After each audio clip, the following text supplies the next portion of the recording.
Mari kita berdoa sekali lagi. Tuhan Yesus, terima kasih kami dapat belajar lagi firman-Mu yang sangat berharga ini. Kali ini kami akan membahas topik kasih, tetapi dengan konteks bahwa Engkau sendiri adalah kasih.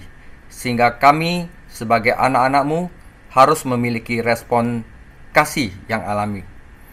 Tuhan Yesus, biarlah kami menyelidiki hati kami, apakah kami benar-benar mempunyai kasih yang datang daripada Engkau. Terima kasih Tuhan Yesus. Lunakkanlah hati kami hari ini dan berikan kami pengertian agar kami mengerti firman-Mu yang sangat berharga ini, agar dapat menjadi sesuatu yang berharga untuk kami di kemudian hari. Lepaskanlah kami daripada yang jahat, jauhkan kami daripada pencobaan, karena Engkaulah yang mempunyai kerajaan, kuasa, dan kemuliaan sampai selama-lamanya. Amin. Saudara, hari ini topiknya adalah 3 fakta dasar tentang Allah. Ya saudara, ini simple tapi banyak yang dilupakan. Oke, dan di sini banyak hal-hal yang akan bermanfaat bagi kehidupan spiritual kita. Saya akan mulai.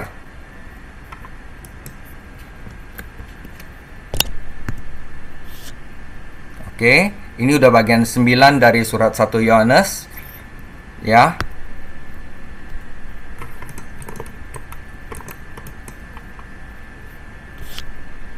Oke. Untuk ketiga kalinya, surat 1 Yohanes membahas topik kasih. Ini tidak berarti Yohanes kehabisan ide dan mengulangi topik kasih ini lagi. Artinya, Roh Kudus yang mengilhami Yohanes sekali lagi menyajikan pokok bahasan ini, tetapi dari sudut pandang yang lebih dalam. Pertama, kasih terhadap saudara telah ditunjukkan sebagai bukti persekutuan dengan Allah. Nah, itu adalah dari sudut pandang pertama, bahwa jika Anda mengasihi saudara, itu bukti bahwa Anda bersekutu dengan Allah. Kemudian hal itu disajikan sebagai bukti status bahwa Anda adalah anak-anak Allah. Jadi dalam bacaan sebelumnya, kasih terhadap saudara adalah soal berjalan dalam terang atau gelap.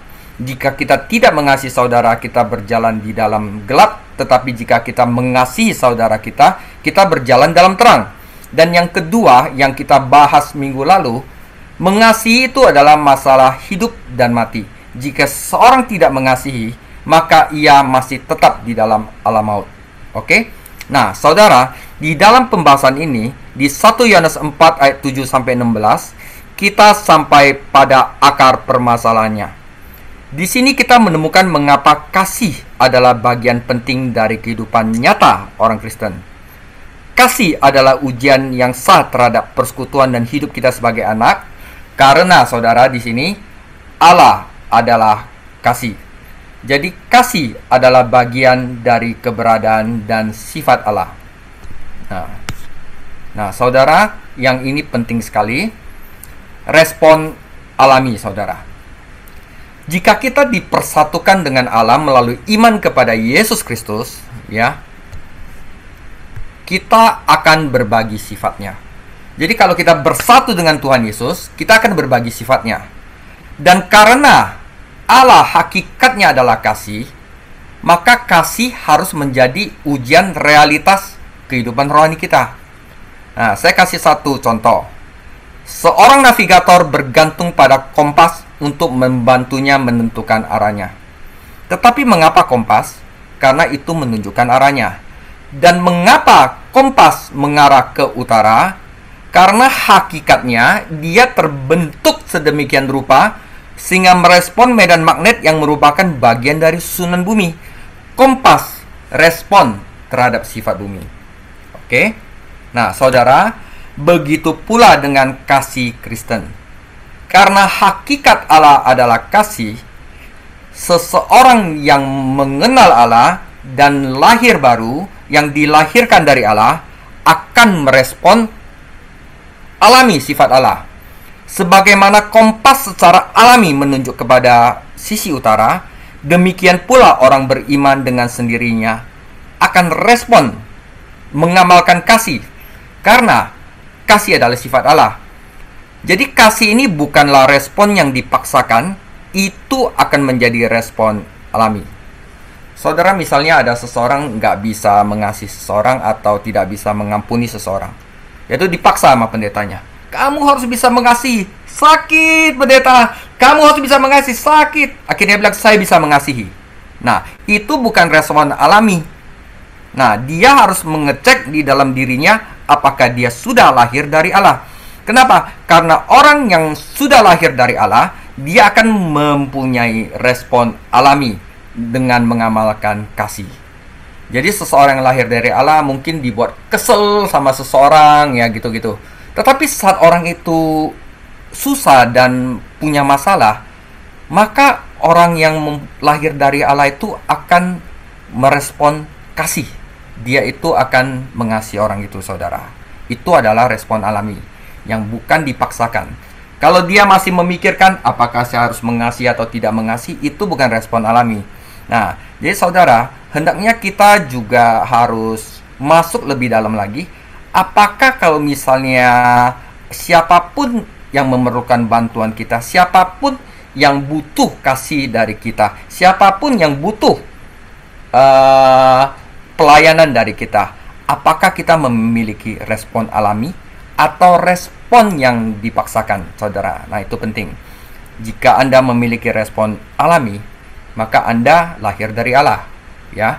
Jika Anda memiliki respon yang mungkin dipaksakan, gak enak sama pendeta, ya, karena pendeta ngomong harus mengasihi, itu mungkin adalah respon yang dipaksakan. Dan ini penting, saudara.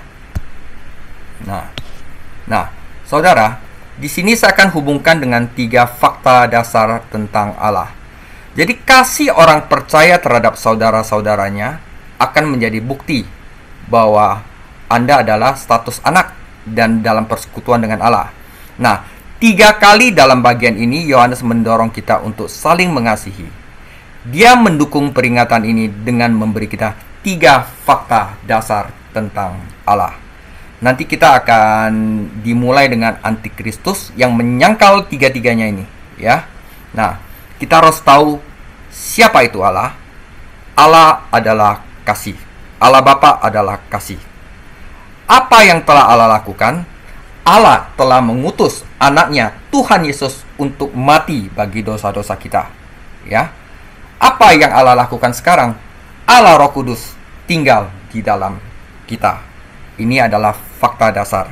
Namun banyak yang kadang-kadang dilanggar. Jadi kita harus tahu, Allah adalah kasih. Allah telah mengutus Yesus Kristus mati bagi dosa-dosa kita, dan sekarang Roh Kudus itu ada tinggal di dalam kita. Itu adalah fakta dasar tentang Allah.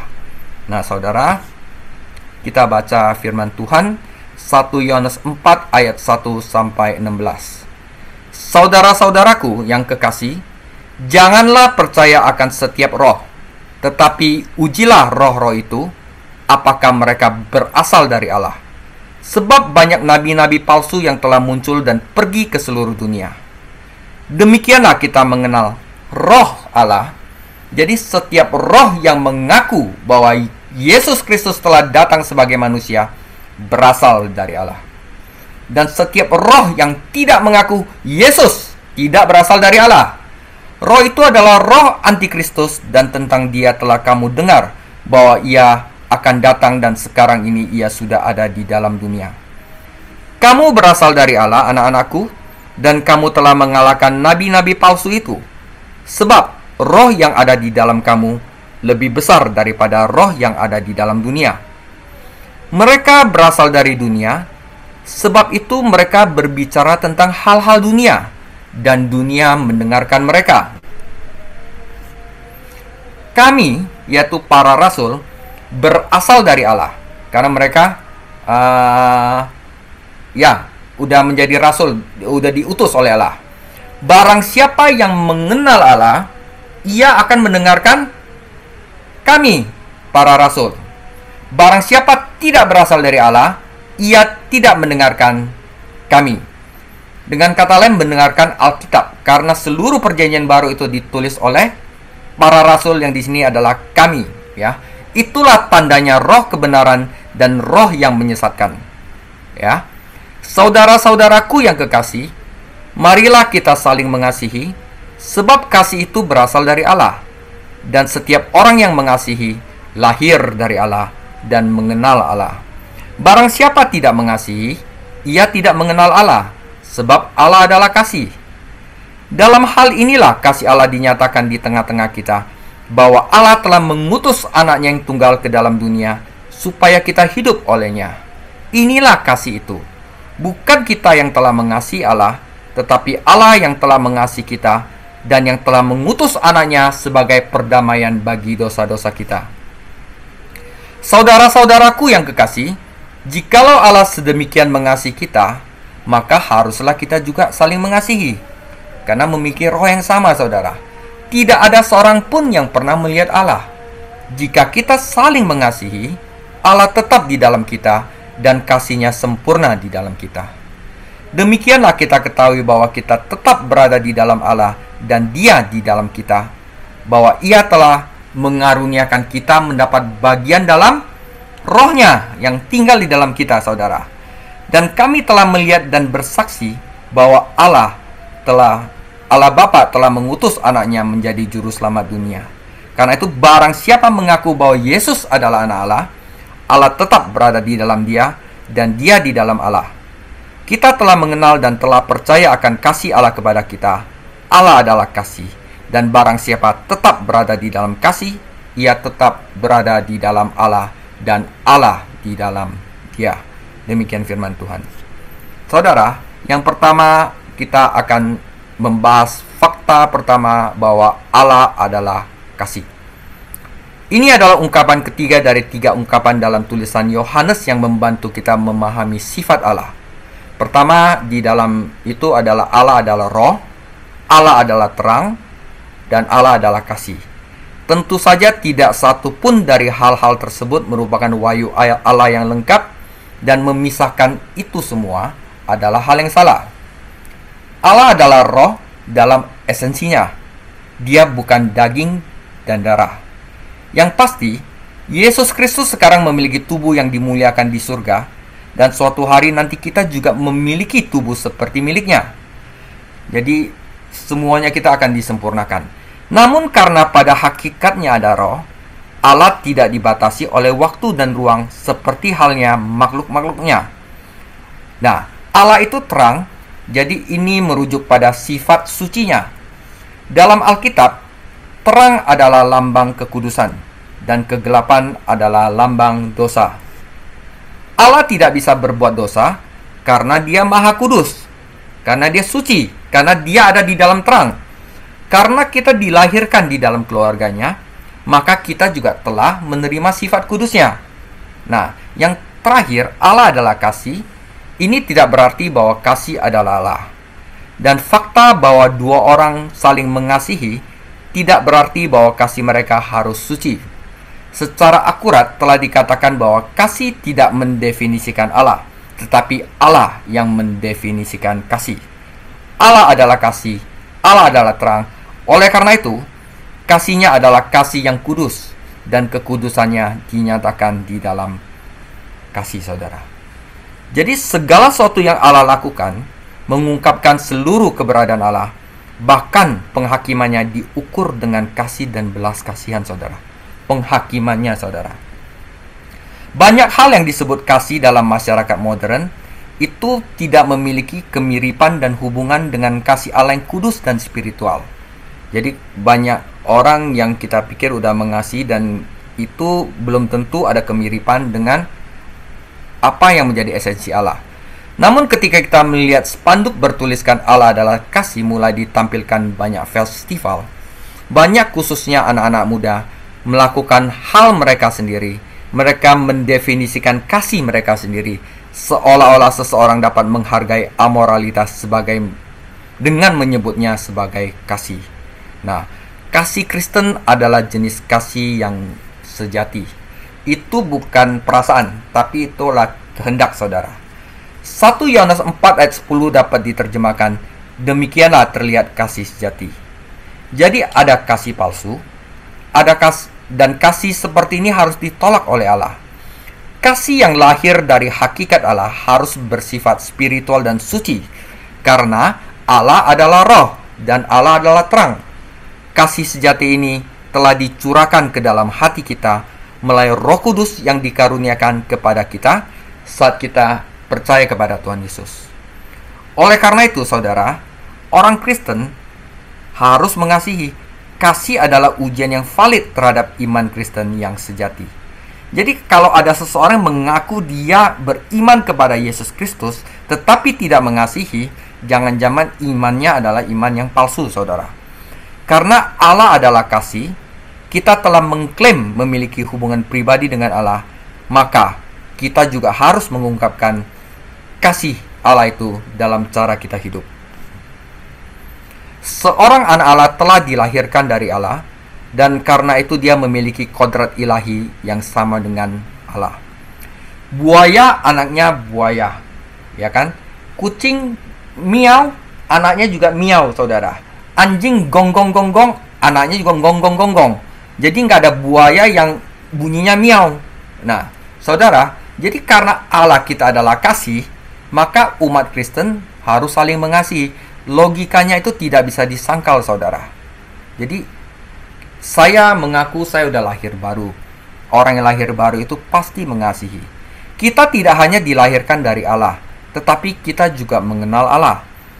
Di dalam Alkitab, kata mengetahui atau mengenal mempunyai arti yang jauh lebih dalam dari sekedar saya tahu atau pemahaman intelektual.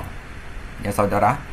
Itu di sini mempunyai, kalau dalam bahasa Yunani itu ginosko, mengenal secara total.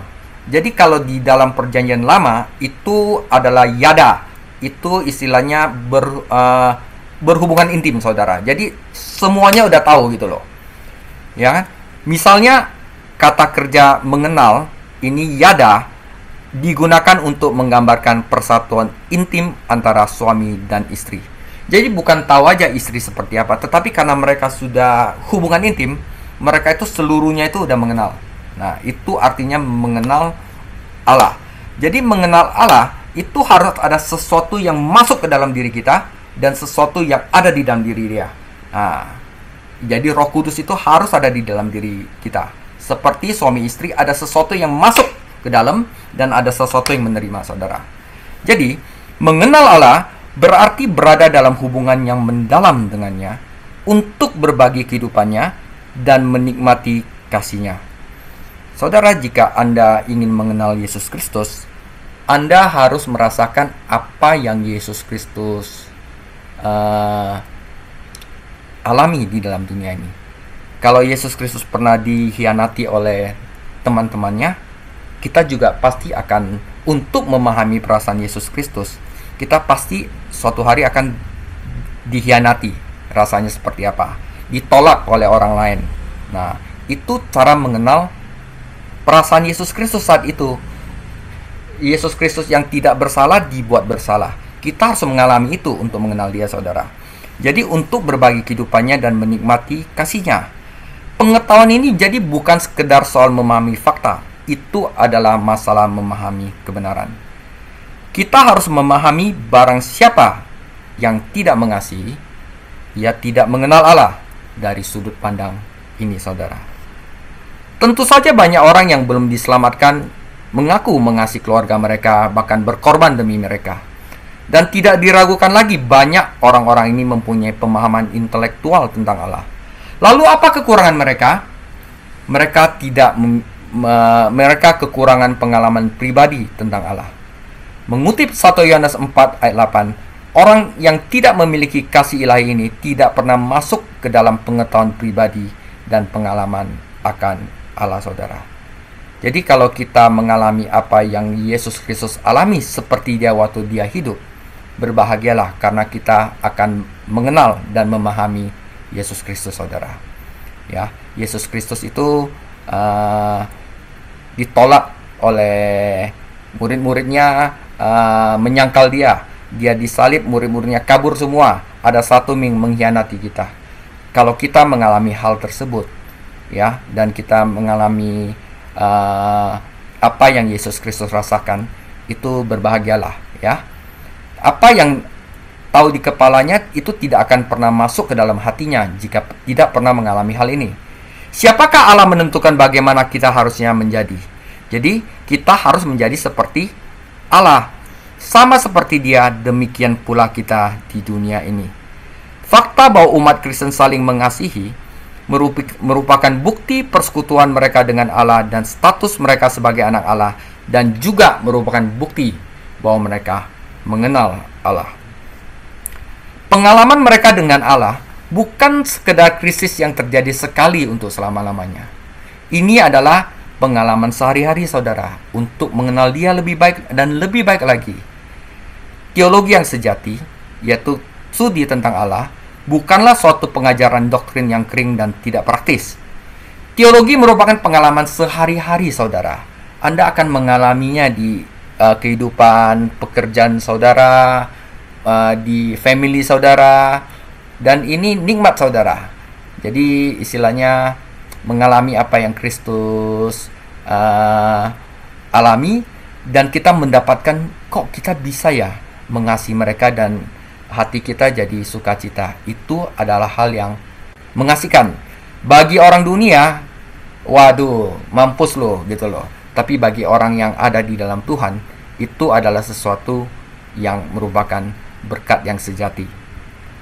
Seseorang yang mengaku mengenal Allah dan bersatu dengannya, pasti secara pribadi saudara terpengaruh oleh hubungan ini. Nah, seorang Kristen harus menjadi seperti Allah, dan Allah adalah kasih. Berdebat sebaliknya berarti membuktikan bahwa seseorang tidak benar-benar mengenal Allah, saudara. Itu adalah bagian pertama.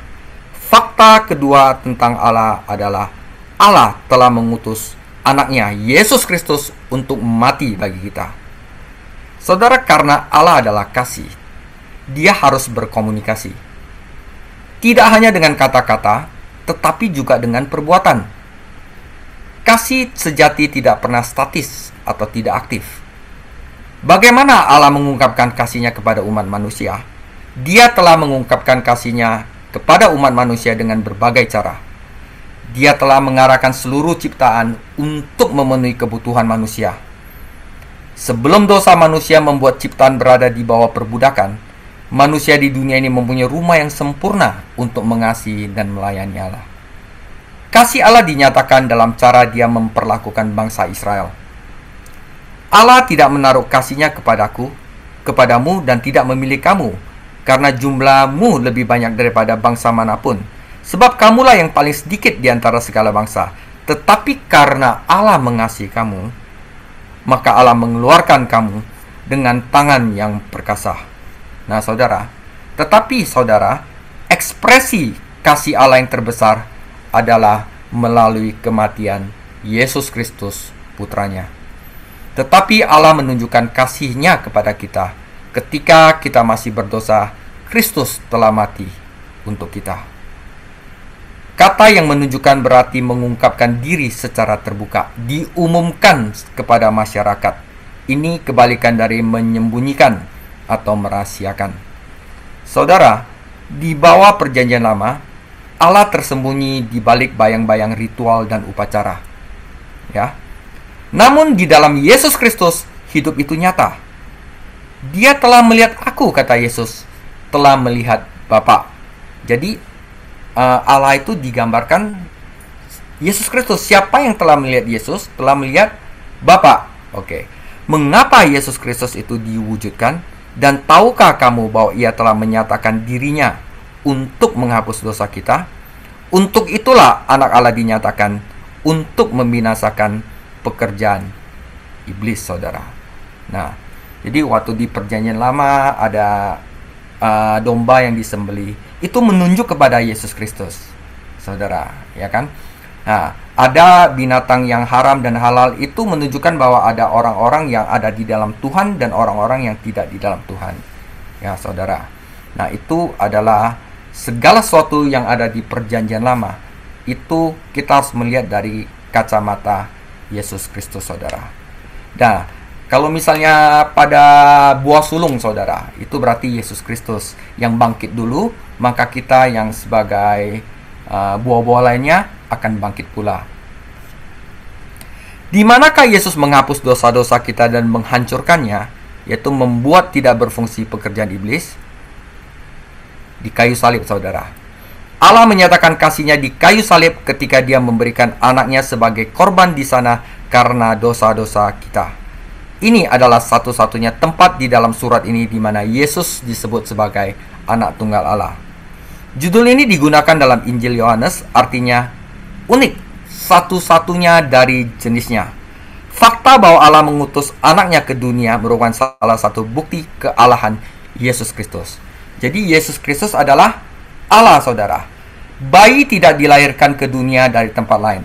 Mereka dilahirkan ke dunia. Sebagai manusia sempurna, Yesus dilahirkan ke dunia. Namun sebagai anak yang kekal, Ia diutus ke dunia. Namun pengiriman Yesus ke dunia dan kematiannya di kayu salib tidak didorong oleh kasih manusia kepada Allah. Hal itu didorong oleh kasih-Nya kepada manusia. Sikap dunia terhadap Allah sama sekali bukanlah kasih, saudara. Ada dua tujuan kematian Kristus di kayu salib. Pertama, agar kita dapat hidup melalui Dia. Dan yang kedua, agar Dia menjadi perdamaian bagi dosa-dosa kita. Kematiannya itu bukanlah suatu kecelakaan, bukanlah suatu kelemahan. Itu adalah janji.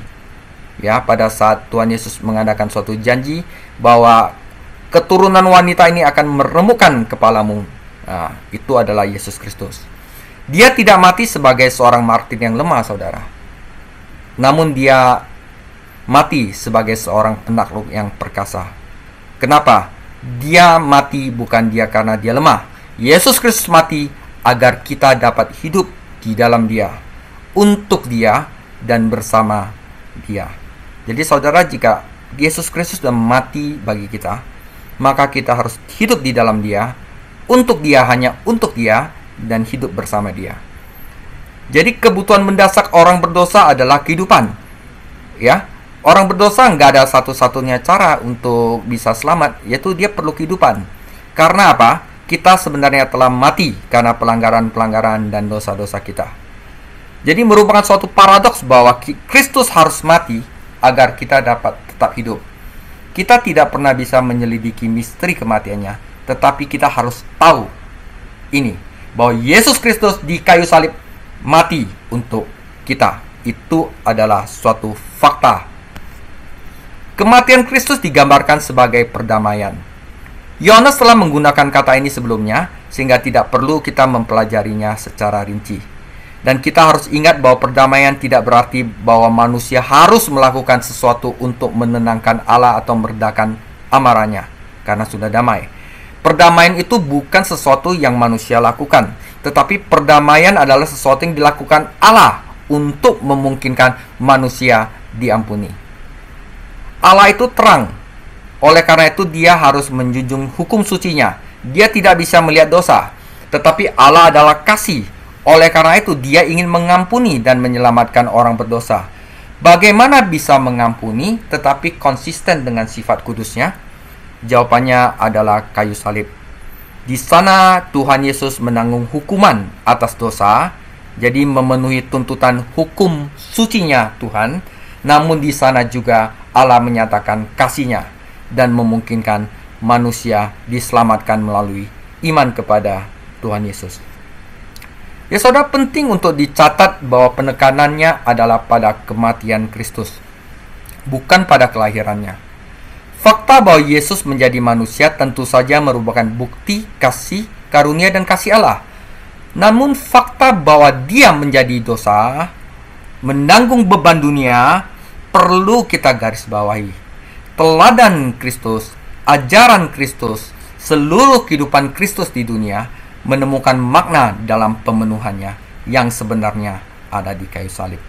Jadi saudara, kalau seluruh kitab suci itu dikompres jadi satu, cuma ada 4 kata. Kristus mati untuk kita, saudara. Itu paling penting. Jadi untuk kedua kalinya orang percaya didesak untuk saling mengasihi. Nasihat ini merupakan perintah yang harus ditaati dan dasarnya adalah sifat Allah. Allah adalah kasih, Kita mengenal Allah, oleh karena itu kita hendaknya saling mengasihi. Namun nasihat untuk saling mengasihi disajikan sebagai suatu hak istimewa dan juga sebagai tanggung jawab. Jika Allah begitu mengasihi kita, hendaklah kita juga saling mengasihi, saudara. Tidak demikian halnya dengan Kristus. Dia memerintahkan kita untuk mengingat kematiannya. Waktu di perjamuan kudus dia akan lakukanlah ini sebagai peringatan akan aku. Kita harus mengingat kematian Allah secara rohani, bukan sekedar sentimental. Ada yang mendefinisikan sentimen sebagai perasaan tanpa tanggung jawab. Sangat mudah untuk mengalami emosi yang serius saat kebaktian di gereja, namun tetap mengalami kehidupan yang sama dengan kekalahan, tidak mengasihi. Jadi percuma kalau misalnya di dalam perjamuan kudus kita benar-benar kayak mengalami emosi yang begitu spiritual, tetapi tetap menjalani kehidupan yang sama. Pengalaman spiritual sejati melibatkan manusia seutuhnya. Pikiran harus memahami kebenaran rohani.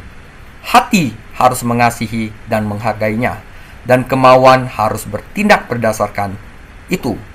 Jadi saat kita memikirkan perjamuan kudus, itu sedang kita memikirkan bahwa Allah sedang mengasihi manusia. Tetapi kalau kita hanya sebatas pengalaman pikiran doang, hati kita tidak tergugah untuk mengasihi orang lain, itu kita tidak bertindak sebagai manusia seutuhnya, saudara. Jadi manusia seutuhnya, pikiran itu harus memahami bahwa Allah mengasihi kita, hati kita harus tergugah untuk mengasihi orang lain, dan kita harus mempunyai kehendak untuk melakukan itu. Itu adalah manusia sepenuhnya, pikiran, perasaan, kehendak. Ya. Jadi semakin dalam kita menyelami makna salib, semakin pula kasih kita kepada Kristus, dan semakin besar pula kita akan peduli terhadap satu sama lain. Kita telah menemukan apa itu Allah dan apa yang telah dilakukan. Namun fakta dasar yang ketiga membawa kita lebih dalam lagi pada makna dan implikasi kasih Kristen, yaitu hal yang ketiga bahwa jadi kita harus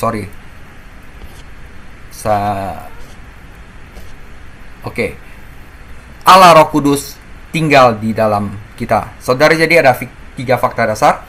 Yang pertama, Allah adalah kasih. Yang kedua, Allah telah mengutus anaknya Yesus Kristus mati untuk kita. Fakta dasar ketiga adalah Allah Roh Kudus sekarang ada di mana? Tinggal di dalam kita. Pada titik ini ada baiknya kita meninjau kembali apa Yohanes katakan tentang Allah adalah kasih. Kebenaran ini dinyatakan kepada kita di dalam firman, namun kebenaran ini juga dinyatakan di kayu salib, di mana Kristus mati untuk kita.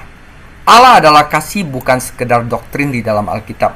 Ini adalah fakta kekal yang ditunjukkan dengan jelas di Golgota. Allah telah mengatakan sesuatu kepada kita, dan Allah telah melakukan sesuatu untuk kita. Namun semua ini adalah persiapan untuk fakta besar yang ketiga, bahwa Allah harus melakukan sesuatu di dalam kita. Yaitu apa? Tinggal di dalam kita. Jadi kita bukan sekedar pelajar yang membaca buku, atau penonton yang menyaksikan peristiwa yang sangat mengharukan. Kita itu berpartisipasi, saudara, dalam drama besar kasih Allah ini. Ya, misalnya saudara, untuk menghemat uang, kelas drama kasus hanya membeli beberapa naskah drama dan memotongnya menjadi beberapa bagian. Sutradara memberi masing-masing pemain peran masing-masing secara berurutan dan kemudian berlatih drama tersebut. Tapi tidak ada yang berjalan dengan baik. Setelah 1 jam melewatkan isyarat dan urutan yang rusak, para pemain menyerah. Pada saat itu, sutradara mendudukkan semua aktor di panggung dan berkata, "Begini, saya akan membacakan keseluruhan drama itu untuk Anda. Jadi jangan ada di antara Anda yang mengucapkan sepatah kata pun." Jadi dia membaca seluruh naskahnya, ya kan, secara keseluruhan. Dan ketika dia selesai, salah satu aktor berkata, "Itulah intinya." Jadi saudara, jika kita membaca Alkitab sepotong-potong tanpa kita melihat big picture-nya dari Alkitab, bahwa sebenarnya di dalam Alkitab puncaknya adalah Yesus Kristus mati bagi kita untuk agar kita bisa hidup di dalam Dia dan Dia tinggal di dalam kita. Kita tidak bisa menafsirkan Alkitab dengan benar, saudara. Dan ketika mereka memahami keseluruhan cerita, mereka dapat menyesuaikan bagian mereka dan melakukan latihan yang sukses. Ya saudara, kalau belajar Alkitab misal tentang apa gitu ya saudara ya, kita harus hubungkan dengan Kristus mati bagi kita. Jadi kalau kita bahas tentang sesuatu di dalam Alkitab misalnya ya, kita harus hubungkan Kristus mati untuk kita. Nah, itu barusan kita bisa melihat Alkitab secara keseluruhan. Jadi saat Anda membaca 1 Yohanes 4 ayat 12-16, Anda merasa ingin mengatakan, jadi itulah intinya. Karena di sini kita menemukan apa yang ada di dalam pikiran Allah ketika Ia merancang rencana besar keselamatannya. Pertama-tama, keinginan Allah adalah untuk tinggal di dalam kita. Dia tidak puas hanya mengatakan kepada kita bahwa Dia mengasihi kita, atau menunjukkan kepada kita bahwa Dia mengasihi kita. Jadi kita mau coba menelusuri tempat bersemayam Allah yang tercatat dalam Alkitab. Pada awalnya, Allah itu mempunyai persekutuan dengan manusia secara pribadi dan langsung, ya kan? Namun dosa merusak, akhirnya manusia terpisah dengan Allah. Allah perlu menumpahkan darah hewan untuk menutupi dosa Adam dan Hawa agar mereka bisa kembali ke persekutuannya. Nah, salah satu kata kunci dalam kitab Kejadian adalah berjalan. Allah berjalan bersama manusia dan manusia berjalan bersama Allah. Henokh, Nuh, Abraham berjalan bersama Allah. Namun ketika peristiwa-peristiwa yang dicatat di dalam kitab Keluaran terjadi, sebuah perubahan terjadi. Allah tidak sekedar berjalan bersama manusia, Ia hidup dan tinggal bersama mereka. Perintah Allah kepada Israel, dan biarlah mereka menjadikan aku tempat perlindungan supaya aku boleh tinggal di antara mereka. Jadi hatinya Allah itu ingin tinggal bersama-sama dengan manusia, tetapi karena dosa yang memisahkan, maka Allah harus membuat yang namanya tempat suci. Tempat suci yang pertama adalah tabernakel. Ketika Musa mendedikasikannya, kemuliaan Allah turun dan berpindah ke dalam kemah. Allah tinggal di dalam perkemahan, tetapi Dia tidak tinggal di dalam tubuh masing-masing orang Israel. Sayangnya, bangsa ini berdosa dan kemuliaan Allah lenyap. Tetapi Allah memakai Samuel dan Daud untuk memulihkan bangsanya, dan Salomo akhirnya membangun suatu bait suci, kuil yang megah untuk Allah. Berarti Allah tinggal di dalam bait suci. Ketika bait suci diresmikan, sekali lagi kemuliaan Allah tinggal berdiam di dalam negeri itu. Namun sejarah terulang kembali. Israel tidak menaati Allah dan ditawan. Jadi bait suci yang indah itu hancur. Salah satu nabi pembuangan Yeskiel melihat kemuliaan Allah menjauh darinya. Apakah kejayaan itu pernah kembali? Yes, saudara. Pertama, Allah tinggal bersama-sama manusia di dalam tabernakel. Manusia berdosa, akhirnya kemuliaan hilang. Terus Allah tinggal bersama-sama manusia di dalam bait suci. Manusia berdosa, kemuliaan Allah hilang. Tetapi kejayaan ini kembali di dalam pribadi Putra Allah, yaitu Yesus Kristus. Dan firman itu telah menjadi manusia dan diam di antara kita, dan kita telah melihat kemuliaannya. Jadi terjemahan literalnya adalah firman telah menjadi manusia dan tinggal di antara kita, dan kita telah melihat kemuliaannya. Jadi saudara, kemuliaan Allah itu berdiam di bumi di dalam tubuh Yesus Kristus, karena tubuhnya adalah bait Allah, saudara. Nah, tetapi orang-orang jahat memaku tubuh Yesus di kayu salib. Mereka menyalibkan Allah yang mulia. Semua ini adalah bagian dari rencana Allah untuk menggetarkan dan Kristus bangkit dari kematian, kembali ke surga, dan mengirimkan Roh Kudusnya untuk tinggal di dalam manusia. Nah, saudara, bait suci disalib, setan kira dia sudah menang karena Allah tidak berada di tengah-tengah manusia, ya. Tetapi ada Roh Kudus yang tinggal di dalam manusia, berarti Allah ada di dalam manusia.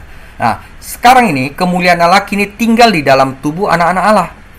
Ya saudara, Atau tidak tahukah kamu bahwa tubuhmu adalah bait Roh Kudus yang ada di dalam kamu, yang kamu peroleh dari Allah, dan bahwa kamu bukan milik kamu sendiri? Saudara, kemuliaan Allah hilang dari kemah suci, bait suci, ketika Israel tidak menaati Allah. Namun Yesus Kristus telah berjanji bahwa Roh akan tinggal di dalam kita selamanya. Ya saudara, kalau kita percaya dengan iman kepada Yesus Kristus, Roh Kudus itu akan tinggal di dalam kita dan dia tidak akan lari lagi dari sana. Ya. Dengan latar belakang ini kita dapat lebih memahami apa yang disampaikan 1 Yohanes 4 ayat 12 sampai 16 kepada kita. Allah tidak terlihat dan tidak ada manusia yang dapat melihat Dia secara hakiki. Yesus adalah gambar Allah yang tidak kelihatan. Dengan mengambil tubuh manusia, Yesus dapat menyatakan Allah kepada kita. Namun Yesus sekarang tidak ada di bumi lagi.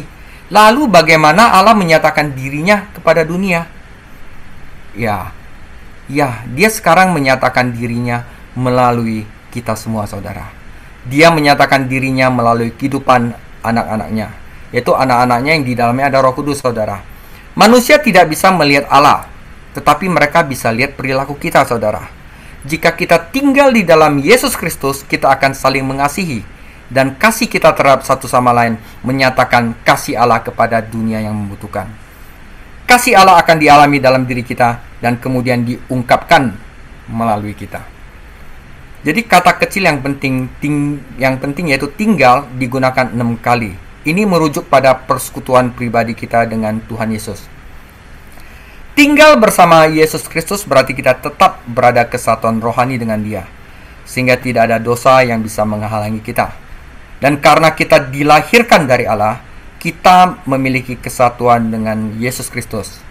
Namun hanya ketika kita mempercayai Dia dan menaati perintah-perintahnya, maka kita memiliki persekutuan dengannya. Jadi saudara, seperti suami dan istri yang setia itu tinggal dalam kasih. Jadi meskipun mereka terpisah jarak yang sangat jauh, demikian pula orang percaya tetap tinggal di dalam kasih Allah. Kediaman ini dimungkinkan oleh berdiamnya Roh Kudus. Bayangkan keajaiban dan hak istimewa saudara-saudara. Kenapa? Karena Allah tinggal di dalam Anda, saudara. Orang Israel perjanjian lama akan memandang dengan heran ke arah tabernakel atau bait suci, karena di situ ada kehadiran Allah di dalam bangunan ini. Tidak ada seorang pun berani memasuki ruang Maha Kudus, tempat Allah bertahta dalam kemuliaan. Namun sekarang kita mempunyai Roh Allah yang tinggal di dalam kita. Kita tinggal di dalam kasih ini dan kita mengalami tinggalnya Allah di dalam kita.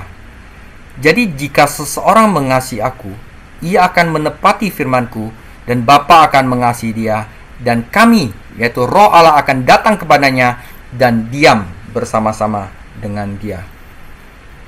Kasih Allah dinyatakan dalam firman dan dibuktikan di kayu salib. Namun di sini kita memiliki sesuatu yang lebih dalam. Kasih Allah disempurnakan dalam diri orang percaya. Walaupun kelihatannya fantastis, kasih Allah tidak menjadi sempurna dalam diri para malaikat. Namun saudara, kasih Allah itu dinyatakan dalam diri-diri orang berdosa yang diselamatkan oleh kasih karunia. Jadi kita ini sekarang umat Kristen adalah tabernakel, yaitu bait suci tempat tinggal Allah. Dia mengungkapkan kasih-Nya melalui kita.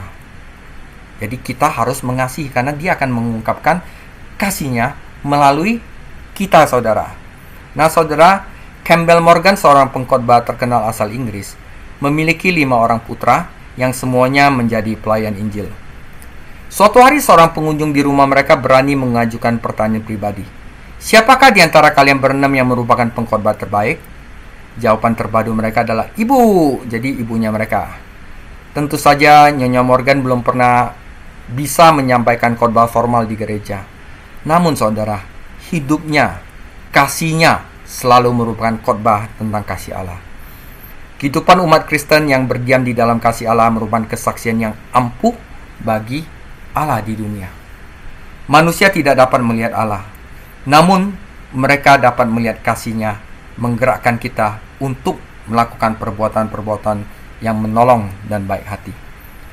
Saudara, 3 kesaksian berbeda dikemukakan di dalam ayat-ayat ini.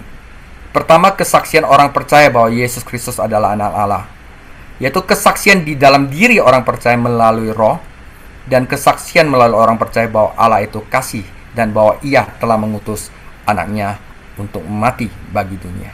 Itu adalah kesaksian roh kebenaran.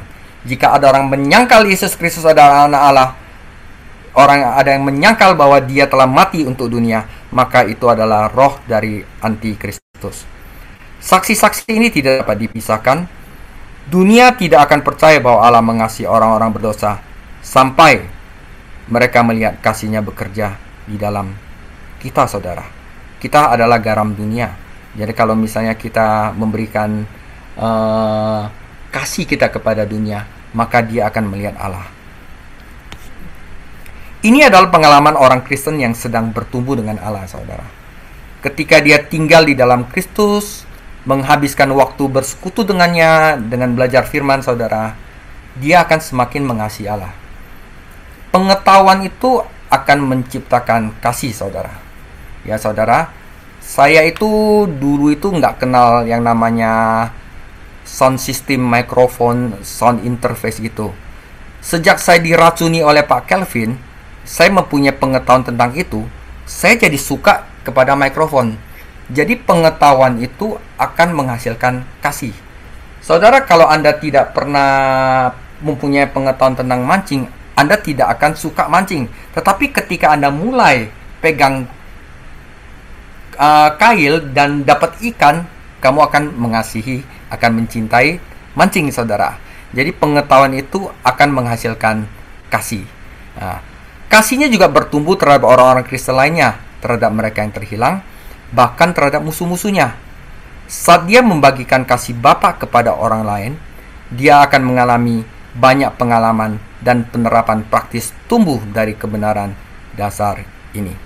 Saudara, kasih akan menciptakan, pengetahuan akan menciptakan kasih. Tapi kasih akan menciptakan penderitaan, saudara. Anda harus mengalami dulu penderitaan, saudara.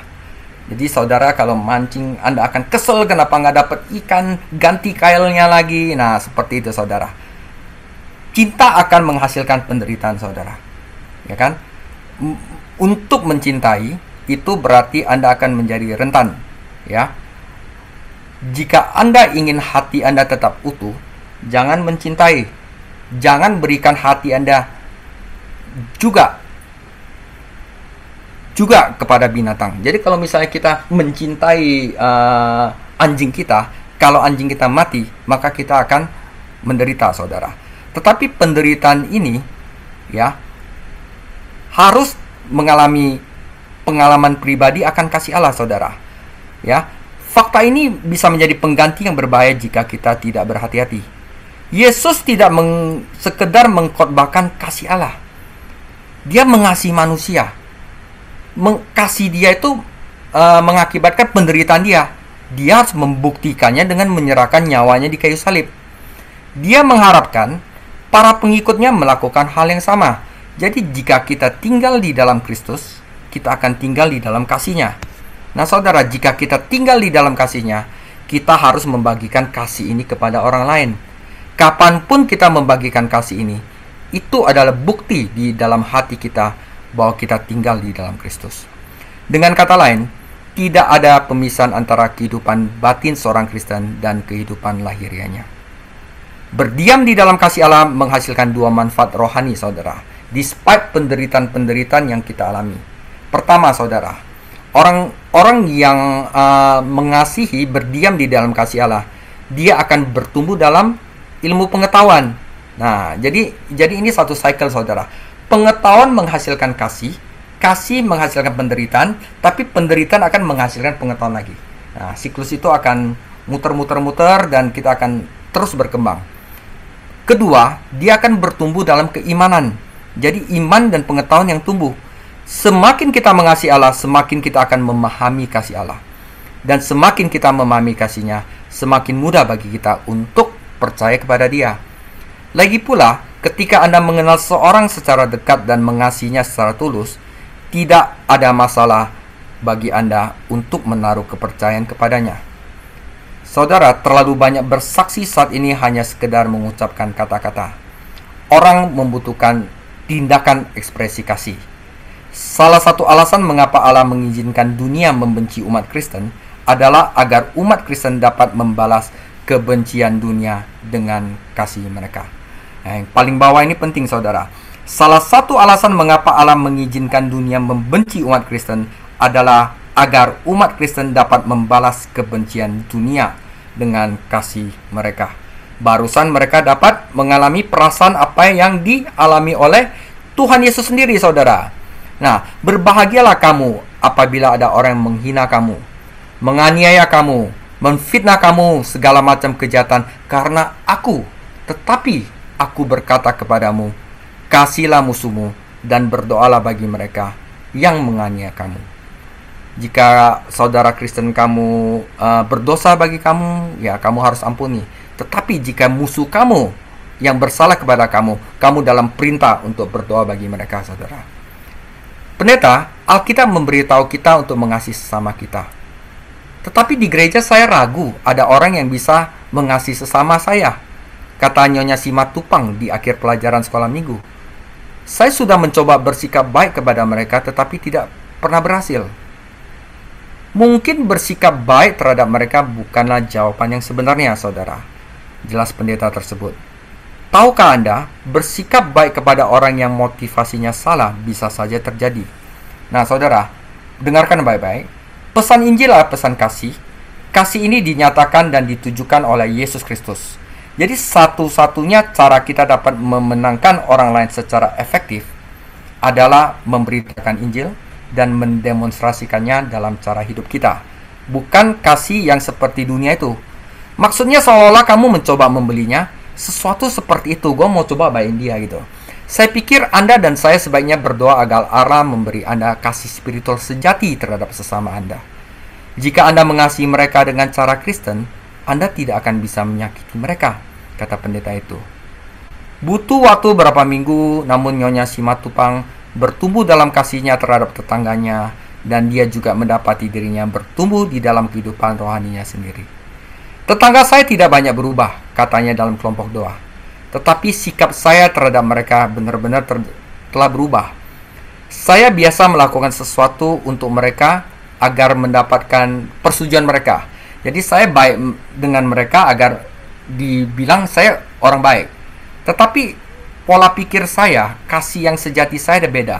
Tetapi saya sekarang melakukannya, saya mengasihi dia, itu demi Yesus Kristus. Karena Yesus Kristus mati demi mereka. Dan itu membuat perbedaan yang besar di dunia, saudara.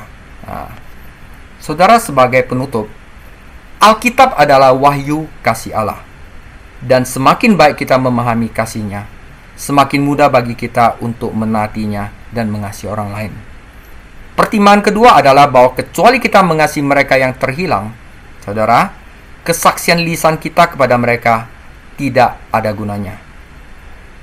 Dalam paragraf suratnya ini, Yohanes telah membawa kita pada dasar kasih Kristen. Dia masih punya banyak hal untuk diajarkan kepada kita, saudara. Nanti, pada bagian berikutnya, ia akan membahas kasih pribadi kita kepada Allah dan bagaimana Allah menyempurnakan kasih itu di dalam diri kita. Jadi, minggu depan kita akan bahas kasih kita terhadap Allah. Bagaimana kita mewujudkan dan bagaimana cara Allah menyempurnakan itu, ya. Jadi kedua aspek kasih Kristen ini tidak dapat dipisahkan satu sama lain.